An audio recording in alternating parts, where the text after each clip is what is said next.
সাংবাদিক বন্ধু থেকে মেরি ক্রিসমাস,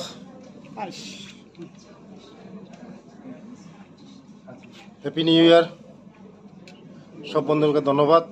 আজকে একটা এমন দিন, আমাদের সরকার মানিক স্যারজির নেতৃত্বে যে সরকার, আমাদের সরকার সুস্থ নীতিতে যে সরকার চলছে, আজকে আমাদের মধ্যে 37 ছেলেমেয়েরা আজকে অফার পাচ্ছে।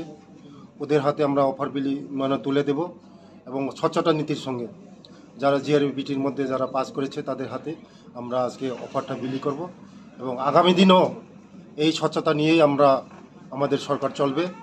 আমাদের সরকার স্বচ্ছ নীতি নিয়েই চলবে। আমার মানিক স্যারজির নেতৃত্বে যে সরকার চলছে, এটা আমাদের স্বচ্ছতার সঙ্গেই চলছে। যারা চাকরি পেয়েছে তাদের উদ্দেশ্যে কি বার্তা থাকবে? আমি যারা চাকরি পেয়েছে নতুন, তাদেরকে বলবো নিষ্ঠার সঙ্গে সরকারের যে আমাদের যে কর্মক্ষেত্রে নিষ্ঠার সঙ্গে কাজ করা এবং জনগণের জন্য কাজ করা, দেশের জন্য কাজ করা, আমাদের ত্রিপুরা রাজ্যের জন্য কাজ করা, এটাই আমার মেসেজ থাকবে আগামী দিনে, যে তাদের কাছে যে কাজ আসবে সময়ের কাজ শেষ করা। থ্যাংক ইউ, ধন্যবাদ। স্যার, আজকে 37 জন। 37 জনের মধ্যে স্যার এসটি কতজন স্যার? এসটি ডিপার্টমেন্ট, এসটি ওয়েলফেয়ারের মধ্যে আমরা আছে 25 জন, আর এইচই ডিপার্টমেন্টের মধ্যে 8 জন, আর টিআরআই এর মধ্যে আছে 1 জন, ইকোনমিক্স ডিপার্টমেন্ট 3 জন, টোটাল মিলে 37 জন। ধন্যবাদ।